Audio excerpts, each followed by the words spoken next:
Hey folks, I'm Chuck Holton. Thanks for watching the Hot Zone. I'm in Panama. I'm on a boat here, as you can see. We're deep inside the Darien. That's that big swath of kind of untracked territory between Colombia and Panama, right down on the border. It's about 40 or 50 miles wide, and it's some of the most extreme topography on Earth. This is the land that conquered the conquistadors.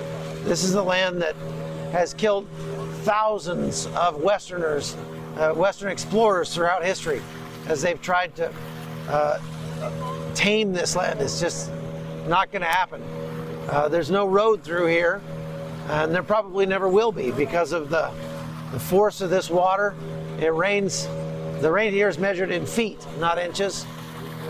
And especially now during the rainy season, any roads that are here are impassable because of the incredible amount of mud that's generated from that. So why am I here? Well, we're on a trip taking some VIPs who came down from the United States who wanted to see the extent of the extracontinental migration that's happening through the Darien. If you've been watching the podcast, you've seen me report on this a lot.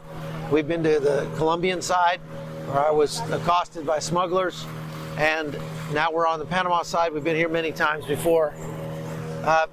This time, the numbers of migrants are steadily increasing, and there was an interesting article that came out last night in Axios that talks about the numbers of extracontinental migrants. That's people from all over the world who are specifically not from Mexico, Guatemala, and Honduras. So you're talking about people from Indonesia, Bangladesh, Somalia, all over Africa, Cuba and Haiti specifically. That's something like 85 countries of people that have come through the Darien Gap on their way to the United States. So why do they do it? Well, again, if you've been watching the podcast, you already know this, but just for those who haven't seen it before, the migrants come from all over the world. Many of them raise money however they can through relatives or something like that, selling their home, selling all their possessions. Or there are people who will lend them the money at exorbitant interest, and they basically become like an indentured servant as they make their way to the United States. It costs thousands of dollars, $3,500, $4,000. And they usually fly from wherever they start out over to the Western Hemisphere. They come in through Brazil, maybe Suriname, or Ecuador specifically, and then start making their way north. They funnel up through Colombia and then come to the Darien Gap. They leave from a place called Granada, which we visited a couple months ago, and they start walking because there's no roads through here. So the smugglers will lead them, guide them through here, but usually they just point them in the direction and say, go that way. And they tell them it takes them a couple of days to go through here. It actually takes more like 6. And I mean, as lush as it is, as green as it is out here, there's not a lot to eat. And you can see, you probably wouldn't want to drink this water. This is full of all kinds of nasties. So, but they end up drinking this water. They end up going hungry. They sleep on the ground. They're eaten up by bugs. There's all sorts of diseases and zoonotic creatures out here. There are everything from jaguars to narco traffickers that prey on these people. And in my estimation, recently, from a group that we tracked of about 40 people that came in, about 1 in 7 dies on the trip. So it's a very dangerous and arduous journey. It's almost impossible to find anybody who's done this trip on foot through the Darien Gap who says they would do it again. Everybody says it was the worst days of my life. I would never do it again. I don't know what I was thinking. and I'm glad it's over. So right now we're on our way up the Rio Turquesa to go to a pueblo called Bajo Chiquito. Bajo Chiquito is the place where these migrants end up when they come into Panama. After they've spent 6 days in the jungle, they've been crossing rivers like this. Can you imagine swimming across this river? We're at flood stage right now. Many of these people don't know how to swim. They've never swam in their life. And, imagine you're from Pakistan or Somalia or someplace. You don't know how to swim.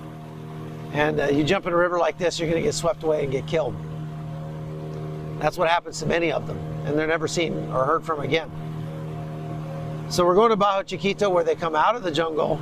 They are absolutely worn out, near death. Some of them get to Bajo Chiquito and then die of exposure or sickness, diarrhea, whatever, especially the children. And there's a horrifying amount of children who are brought through this trip by their parents. It's really sad. And indeed, there are kids every month that come out of this jungle without their parents because their parents died along the way. KI, you guys yelling at me. Oh, one of our guys is going to get off the boat here, I think. So this journey is going to take us about 3.5 hours at the rate we're going. Usually it takes 2.5, something like that. But we have kind of a perfect storm of bad luck here. We got a ancient 15 horsepower motor for a boat this size. It's super underpowered. It's really underpowered. And I'm just going to turn this around and we'll keep talking. This guy's getting off the boat now. Ciao, amigo. Hasta luego. Okay. Now we're going to go 0.5 mile an hour faster. So, with the river being at flood stage like this, up so high, it's probably going to take us 3.5 hours instead of 2 hours to get to Bajo Chiquito. Oh, there goes a toucan. I just saw a toucan up there. He was being chased by a couple other birds, but that's because toucans like to they eat the eggs of other birds.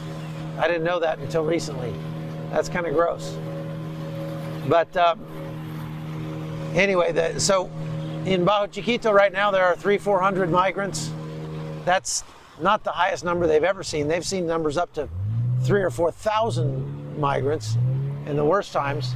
But the numbers are rising, and they're rising because that pipeline that was pretty much stopped during the Trump administration and the COVID crisis has now reopened with Joe Biden as president and with the lifting of the COVID restrictions. That pipeline is filling back up again.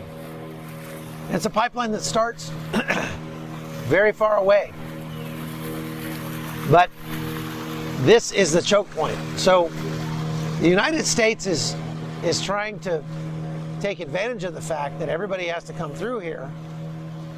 They put Border Patrol agents here in the Darien. As the people come through, they process them and take biometric data from all of them.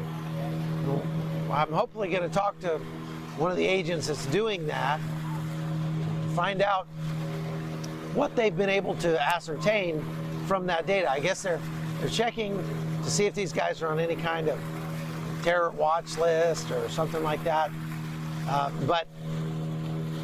And I know for sure that they have found guys that are on watch lists, guys from Iraq and Syria, places like that, Yemens, Iranians.